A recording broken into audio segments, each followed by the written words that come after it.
Hi, I'm Latanya, your counselor. Hi, I'm Brianna. Hi, Brianna. Nice to meet you. Nice to meet you too. Did you get here okay? I got here all right. All right. First, in my first sessions, I like to go with my disclosure statement, basically just telling you about my credentials and experience, Okay. the way you pay, the discrepancies in case you know you miss a day or you miss more than one or two. So, did you have time to go over it a little bit? Kinda, I did. Okay, so that's your copy. I just need you to sign this back sheet right here. Okay. Basically, I'm gonna go over briefly. I'm not gonna read every single word. Alright. But I have a master's degree. I went to A&T State University. I am a member of the American Counseling Association, which I advocate for clients all the time to see if we can help them better if it has to do with their Medicaid paying or any of their insurance paying. So, also, the use of diagnosis, like with your insurance company, I would have to put a diagnosis on there. So I was just letting you know that your insurance company might see it. I don't know anything about that, Oh, to be honest. Well, that's what I was just letting you know. Okay. I mean, I'm only 18 for real, so I don't know. Oh, okay. So I have to go over this, just so Okay. you know, and you have to sign it saying you're good, but you can't take it home and read it Okay. word for word. So I'm just going to briefly go through it. That's fine. Your sessions are based off your income or your mom's if you're still on her insurance plan. Everything that we do in here is confidential. If you would like, if you don't feel like I'm the right counselor for you, you have the right to say, this is not working. If you have any complaints, I would definitely want you to speak with my supervisor first if you don't feel like we can work it out. But if not, I have the mailing address and the website for any complaints that you would have. My sessions are usually 45 to 50 minutes, depending on how things are going. If we're going through something and you starting to get deep or getting ready to start on something new, and we might have 5 minutes, and I'll let you know. So, with the confidentiality, if I was to see you out on the street, I wouldn't speak to you unless you was to speak to me first. If you speak to me, I'll speak to you, but I wouldn't want to speak to you first because it's a small town and people didn't know that I am a therapist. And you say you wouldn't speak to me? I would if you would speak first, but if you was to walk past me, it wouldn't be no hard feelings. Okay. I would ask you not to friend me on Facebook. I want us to keep a good relationship, so I would think that would be best. On the back, we have some emergency service numbers. I want you to keep those just in case you need them.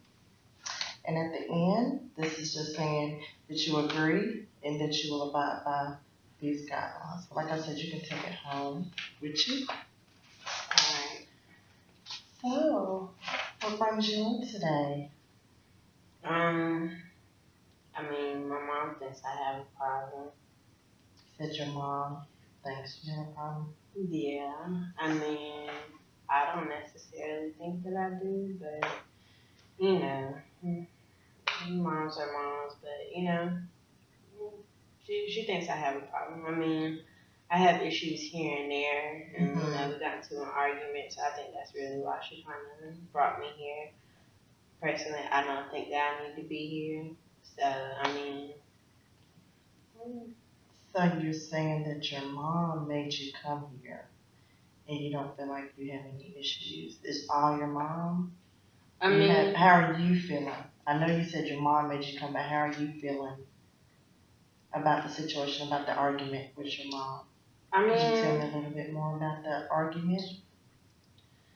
I mean,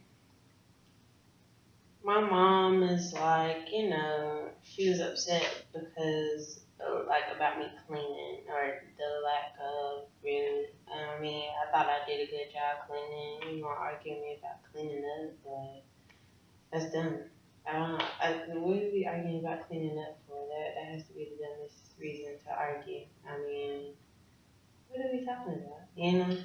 So she actually cleaned up. Yeah. And you cleaned up, but she wasn't Well, feeling like it was up to her standards. Yeah, and I mean, she's not the one living there, so I mean, if that's how I want to live, if I want my place to be a little messier, I mean, then that's how I like it. I mean, you don't have to sleep there. You don't have to sleep in my room. So I mean, I don't understand what the argument was really about. Why are we arguing about somewhere where you don't even sleep? So it just bothered me, you know.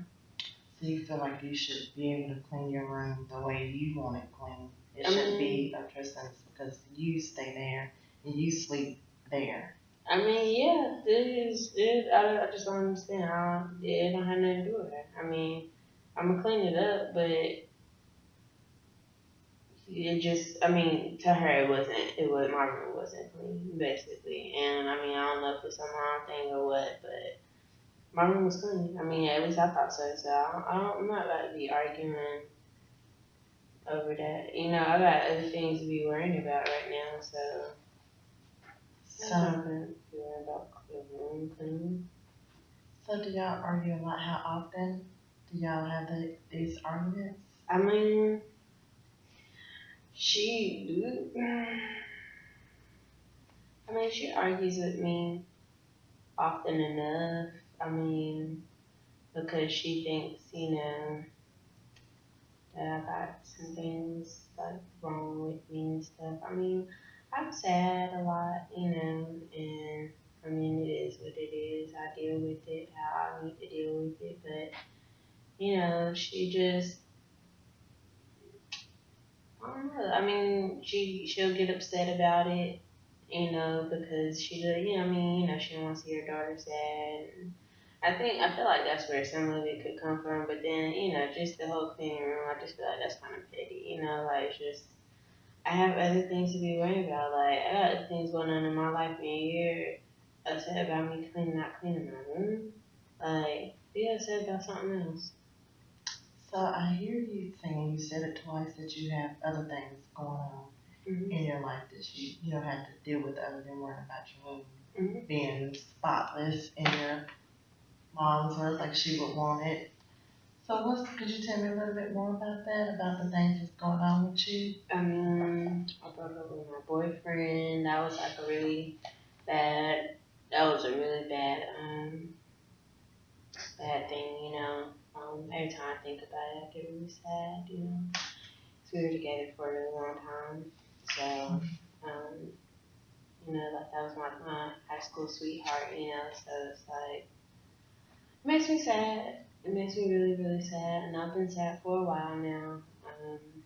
Like I'm not really eating, you know, too well because it's just, I don't have an appetite, you know. So my eating habits aren't like, you know, normal or anything. And then, I mean, it might not be the best way to cope according to other people, but I mean, that's what I want to do. So how I feel I need to cope, that's what I'm gonna do. But you know, occasionally I cut myself, you know, and I don't find it helps me release that stress and stuff. So I mean, I feel like I'm okay with it, decisions that I make about how I'm trying to cope with it, and you know, it is what it is, you know.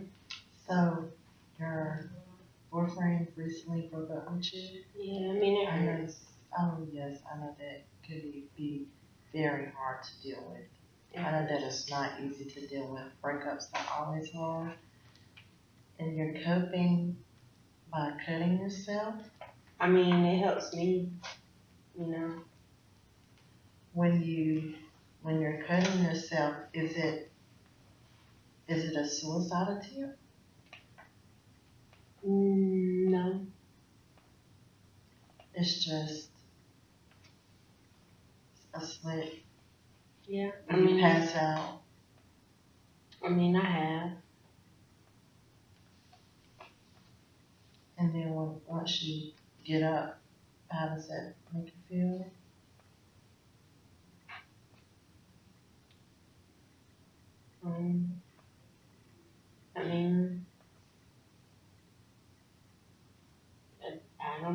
don't know. Could you tell me a little bit about the last time you cut yourself, how that made your mom feel? Because your mom is the one that found you, right? Yes. I mean, she's scared, you know. She don't know what's going on. She found me in, like, you know, you find somebody in a pool of blood, you know, blood all around them and they're laid out. I mean, you're gonna be scared. So, you know. So she found you with a pool of blood around you. You was unconscious. Yeah. So you said your mom was really scared. Yeah, I mean, you know, you don't know what to think, especially because I mean, you know that she and I are arguing. I mean that the last time that I did it, it was after that argument because I was just over it all. You know, like I'm not gonna keep arguing with people. Like I'm already dealing with a breakup, very terrible breakup. I'm not eating, so it was just like I felt like you know a negative and a negative would give me a positive. You know, so I did what I wanted to do, and that was the best way for me to handle the situation. I mean, she don't like it, but I mean, you felt that was the best way to handle the situation at that time. Yeah. So you had a breakup with your boyfriend. Mm-hmm. You feel like your mom is on you too hard about your room. Mm-hmm. So after that incident with the argument with your mom, you cut your wrist. Mm-hmm. And you said that was not a suicide attempt? Yeah, I mean, I'm not trying to hurt myself. But, I mean, I want to see my grandma, you know. But I'm not trying to hurt myself. Have you had those thoughts before? Any suicide thoughts of, you know, committing suicide? You know, everybody keeps asking me that, and it really bothers me because I keep telling people no, and it's like nobody believes me. Well, you know, people are just asking because when you cut your wrist and you're passing out, your mom's really upset that we just have to make sure that you are not suicidal because if so, we could get you help. I mean, I don't need any help. Like, you know, I'm okay. I'm not trying to You're hurt. not trying to hurt I yourself. don't want to. No. That's good. I'm glad you definitely not trying to commit suicide. In the instances where you're cutting yourself, tell me how you're thinking or how you want that to end. Like, do you want to just really cut yourself and feel good and go on about your day the next day, or it really doesn't matter if you wake up or not? I mean, I'm not trying. I mean, I told y'all. I mean, everybody that's asking me, anytime it happens, I'm not trying to commit suicide. I'm not suicidal. I don't need another suicide assessment. I'm not suicidal. I'm not doing it. It's not what I want to do. But I mean, it feels good. I don't know what you know. It feels good when I do it. You know, it releases some tension for me. I mean, it doesn't hurt. It's not. It's really not as bad as people make it seem. But I promise it's not. I mean, if you felt it, you know, you probably get what I'm saying. You know, but people don't understand because they never tried it. Like if you try to release pain like that, I mean, you might find it enjoyable too. I mean, I'm just doing it because that's what I want to do. Nobody understands that. Everybody thinks that it's some sort of suicide attempt. I mean, I'm gonna wake up. You know, it's scary. Like you said, your mom was scared. The way that you're using your cousins as a way you want to feel good is scary to your mom.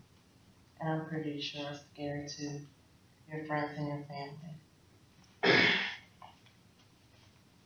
So if you was to one day, because we don't, if you're unconscious, your mom finds you in a puddle of blood, she's thinking, oh, my daughter, you know, how do you think that made her feel finding you? I mean, I know it made her sad, but what about my feelings? Did it make you feel good? Or, I mean, not necessarily good, but it made me feel better. I mean, I'm going through a lot, and nobody understands. Like, I'm hurting, and nobody is paying attention to it because all everybody else sees is, such and such is sad because Brianna keeps doing this and Brianna keeps doing that. Or what about the fact that Brianna isn't eating right? Or Brianna just I just had a breakup, you know, with somebody that I've been with for like all of high school. What am I supposed to do? And nobody gets that. Like nobody understands me. I think they do understand people who went through breakups. I'm not going to say everybody, but a breakup is a very hard thing to deal with. So why doesn't anybody understand that it's clean my room? The concern is more on clean my room than Brianna's feelings, because Brianna's feelings don't matter because everybody wants me to do what they want me to do. You guys want me to clean and stuff, but what about helping me to get over this breakup? Nobody's helping me do that. Nobody cares. Did you actually want for some help? I mean, she tells me I'll get over it, and that's it. Just get over it and clean your room. That's what she said. Get over it, clean your room. I mean, no, she doesn't say it like that, but I mean, that's how it comes across. I mean, get over it, and then it's like,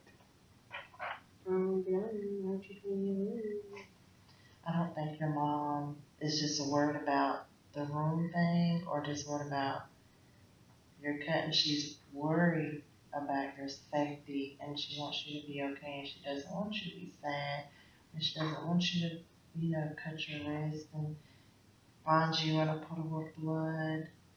I can pretty sure. I mean, I'm not trying to scare her. I promise that. I'm not. I mean, I'm not trying to scare her. I know I have scared her in the past. I mean, that was pretty scary. I will say this. Now, one time, I did overdose, and I know that was scary. I mean, that was scary for me too. So was that a suicide attempt when you overdosed? I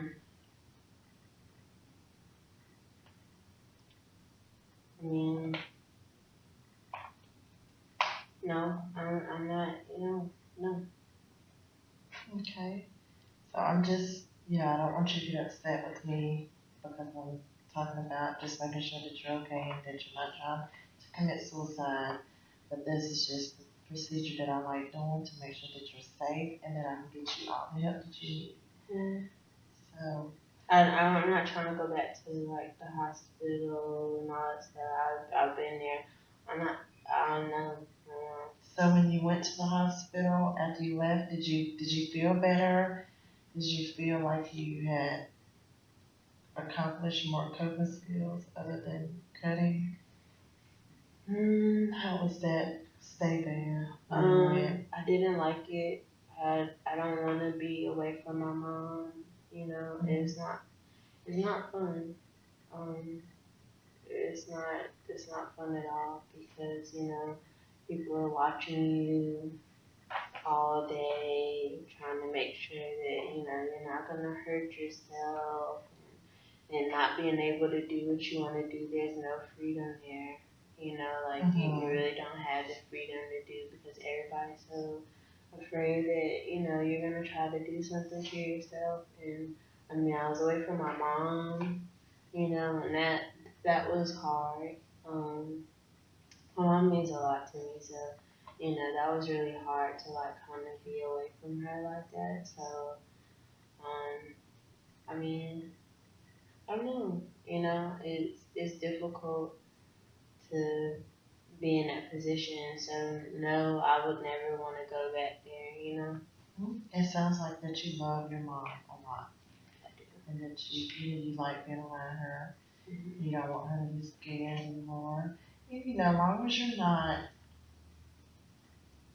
saying that you want to commit suicide, you won't go there. But it's not punishment. It's to help you. I mean, that's what it feels like.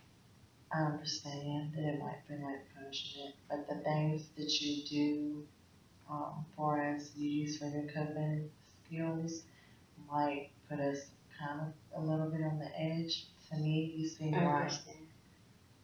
you seem like you're doing better now, but I did want to go over and to repeat again that you did say you was not trying to commit suicide and you do not want to commit suicide. No, I don't want to go back to the hospital. So, are you saying you don't want to go back to the hospital, or you don't want to commit suicide? Both. Okay. So what I would like to do, if that's okay with you, is to do a safety plan. Okay. And do you know what a safety plan is? It's whenever you feel like things are very overbearing and you feel like you're drunk, or maybe if you feel like you want to cut yourself again, that's when you would use this plan. So the first question is, what would you do the next time you feeling like you were today? What would you do instead of cutting your wrist? Do you have someone to call? Do you have a timeout place? I mean, I could always call, like, I mean, I try to talk to one of my friends, and you know, the last time they set me up with somebody that I could speak with, you know, in case of emergencies, or, you know, if I wanted to talk to somebody. I mean, my mom's there, but I just, you know. So when things just get too bad that you feel like that you can't bear, do you have a person that you know you could call and talk to, or a person that you know could call and come and sit with you? Do you know somebody? I mean, my mom would, but, you know, sometimes she feel like she can't handle it, so she'll call the person that they set me up with last time that I had this incident. Okay. Do you have a friend?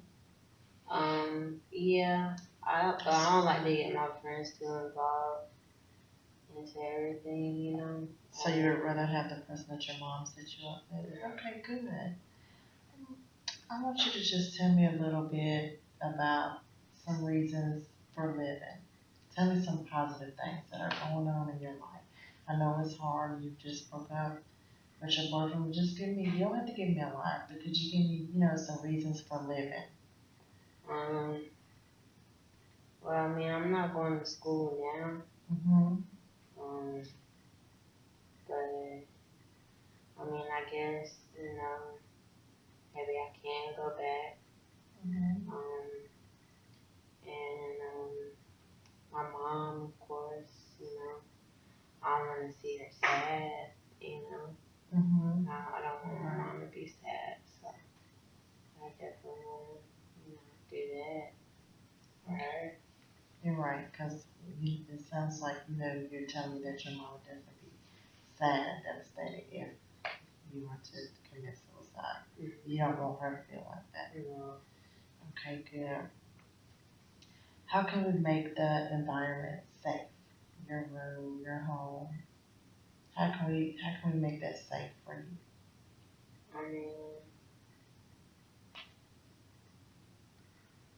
I mean, I could give up my like razors and stuff, but That's great. That is a great answer. I mean, I don't know if I'm ready to or not, but I mean, that would probably be a good thing to do. That's a great answer. So if you've talked to your person that your mom set you up with, the environment is safe, and you're still not feeling safe. It's like last option. What would you want to do?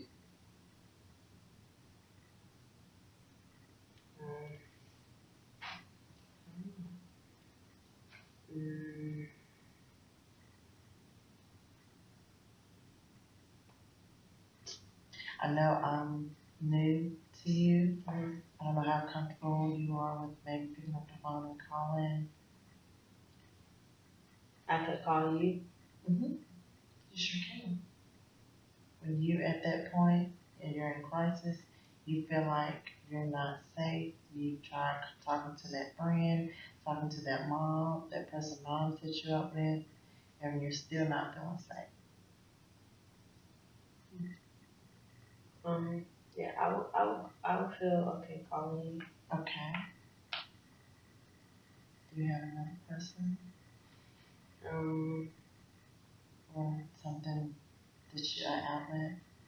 I mean, they told me I could call the hotline. So.